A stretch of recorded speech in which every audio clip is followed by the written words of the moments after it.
Bismillahirrahmanirrahim. Assalamualaikum warahmatullahi wabarakatuh. Saya seorang pedagang makanan. Bolehkah melayani pelanggan laki-laki untuk makan minum pada satu waktu Jumat?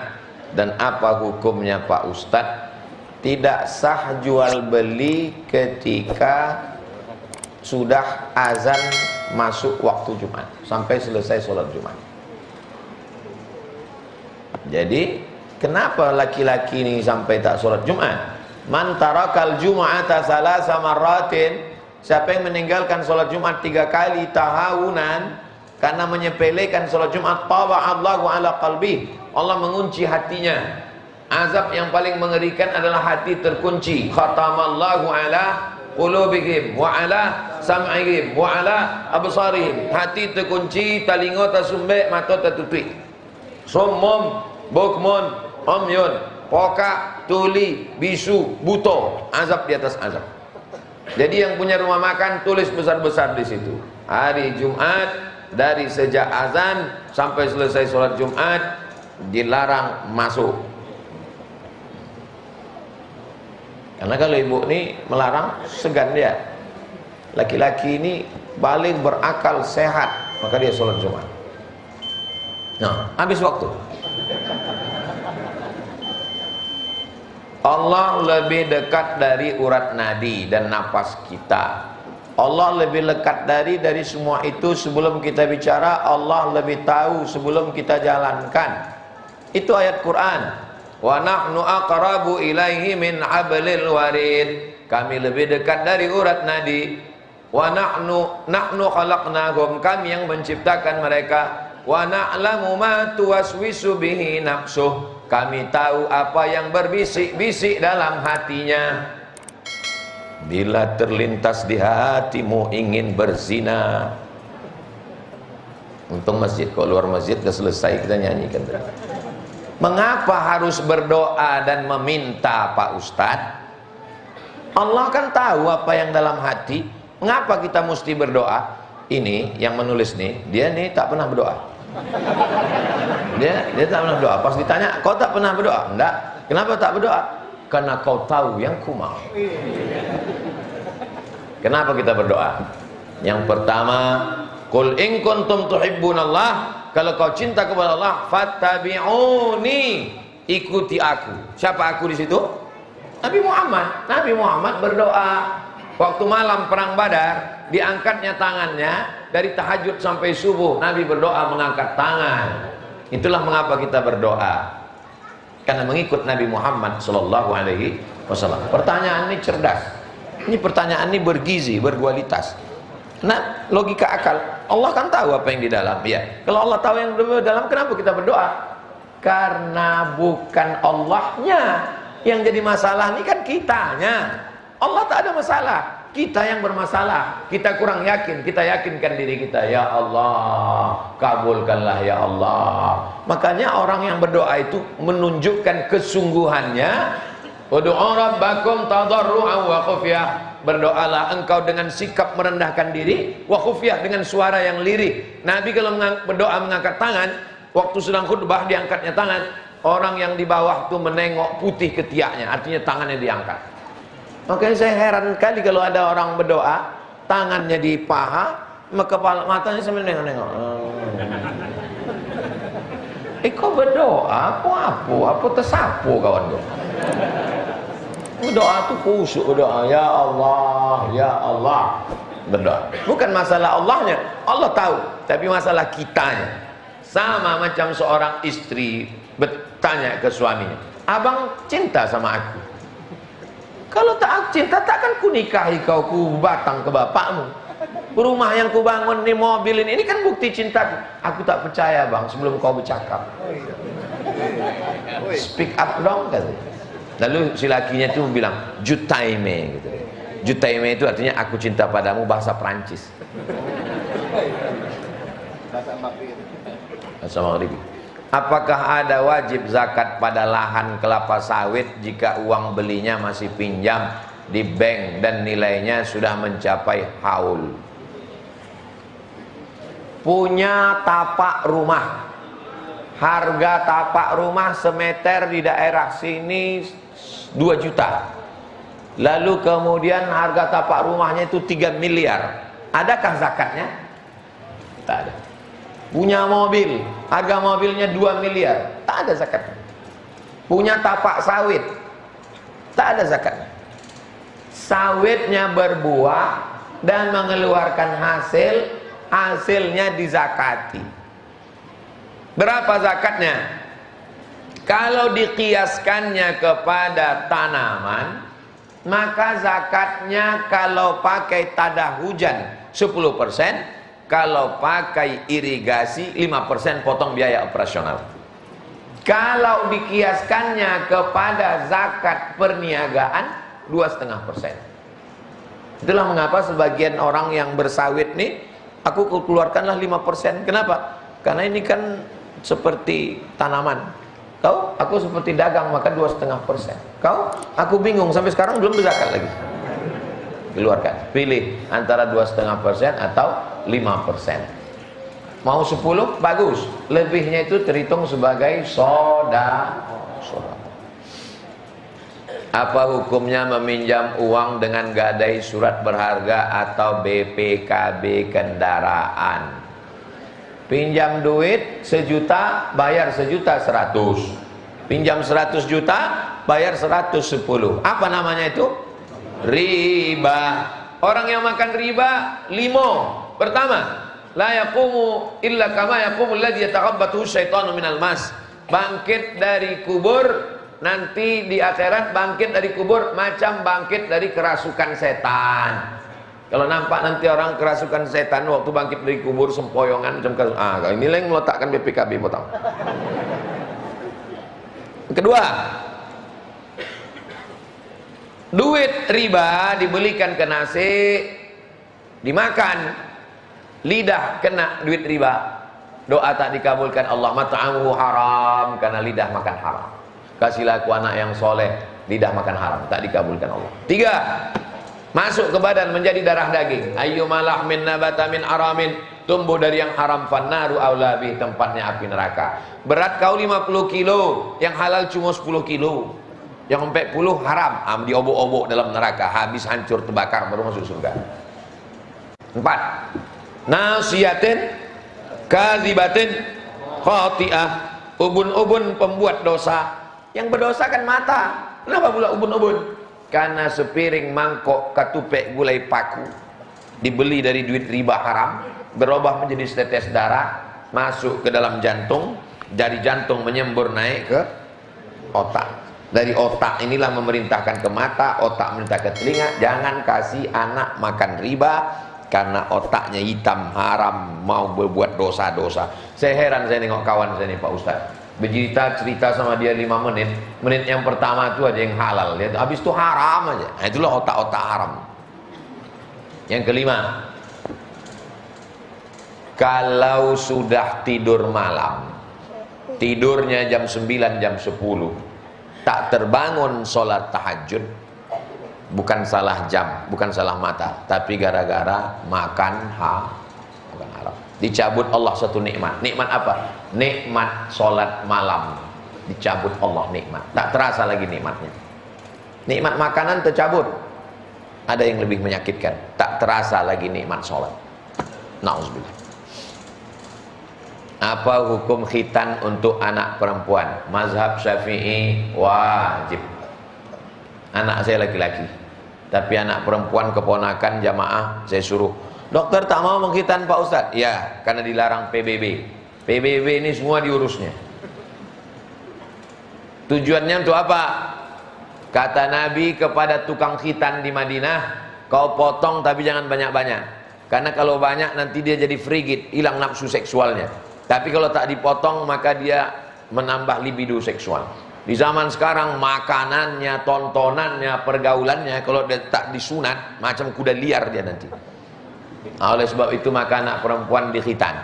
Bagi yang anaknya belum lahir, mau lahir, khitan. Yang sudah tak usah dikhitan lagi, karena khawatir pendarahan, blooding, na'udzubillah, na'udzubillah. Nah ini tanyakan, cari bidan kampung yang bisa mengkhitan.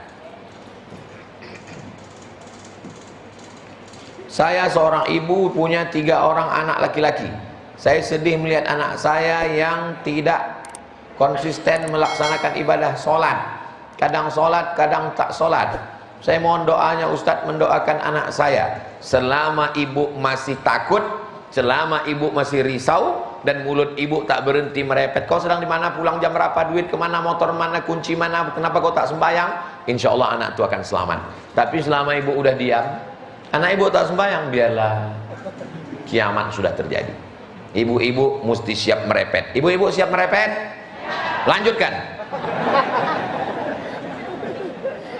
Kalau perlu bukan cuma anak nih, laki nih juga direpet. Abang di mana, pulang jam berapa, duit kemana-mana, jangan buka cabang. Selamat. Bapak-bapak yang direpet ibu-ibu ini, sabar Pak. Kenapa? Berarti bapak sudah bertemu dengan bidadari surga di dunia. Bapak yang selalu direpet, ditanya kemana, pulang jam berapa, duit kemana, takut ini, jangan sampai dilarikan pelakor, itu berarti bapak merasa, aku udah azab Pak Ustadz. Tenang, nanti dikubur bapak sudah tak kena azab kubur lagi. Pas mau diazab malaikat, kata malaikat, yang ikut ndak usah, nyolah azab bana nih. Ibu siap merepet? Lanjutkan.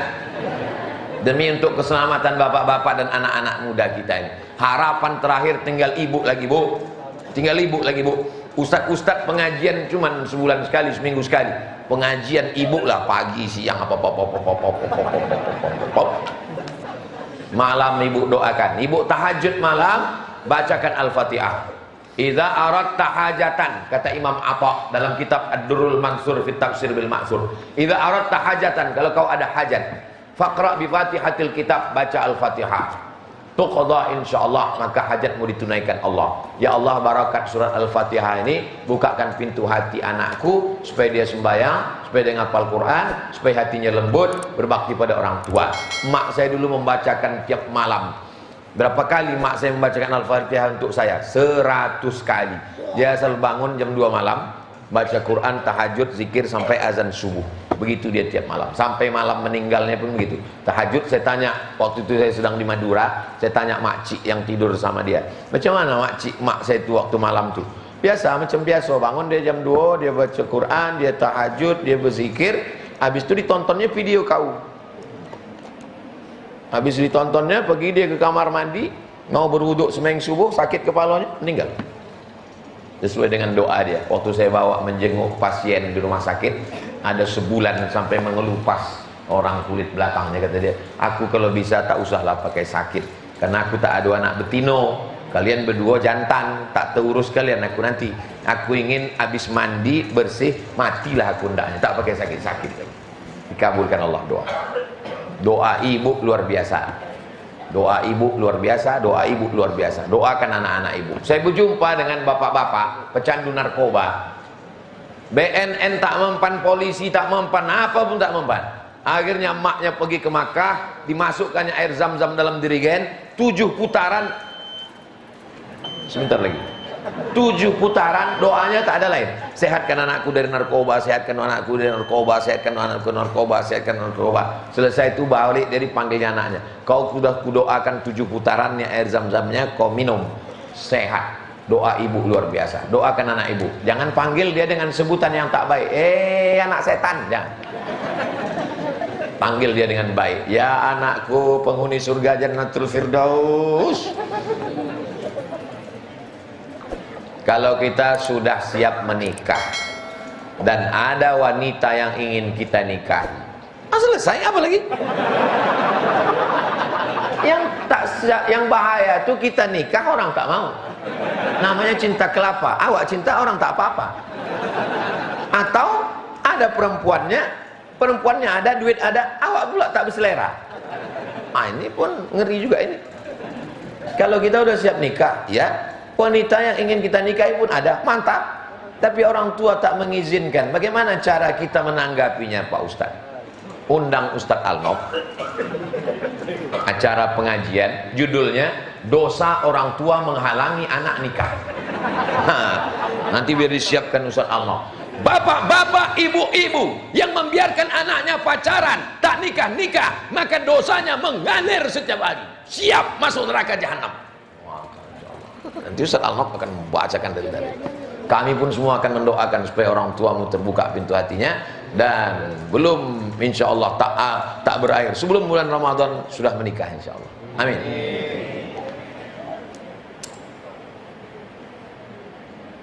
Ada simpanan emas sudah lama. Pertama disimpan sudah dikeluarkan zakatnya. Bagaimana selanjutnya Pak Ustaz? Batasnya 85 gram. Ingat, 85, 85, 85, 85, 85, 85. Jangan keluar dari sini berubah jadi 58. Kapan emas itu mencapai 85 gram? Emas saya 85 gram tanggal 1 Rajab. Oke, 1 Rajab 85 gram. Kapan baru dibayarkan zakatnya? 1 Rajab tahun depan. Dari 1 Rajab ke 1 kapan 85 gram? 1 Rajab. 1 Rajab tahun 1445 bayarkan zakatnya. 1 Rajab 1446, hitung lagi, mencapai 85 atau tidak? Mencapai, keluarkan lagi zakatnya 2,5%. 1 Rajab 1446, hitung lagi, mencapai apa tak mencapai? Mencapai, keluarkan 2,5%. 1 Rajab 1447, mencapai apa tak mencapai? Mencapai. Sekarang saya ajarkan cemana supaya tak berzakat. Nah, begini caranya.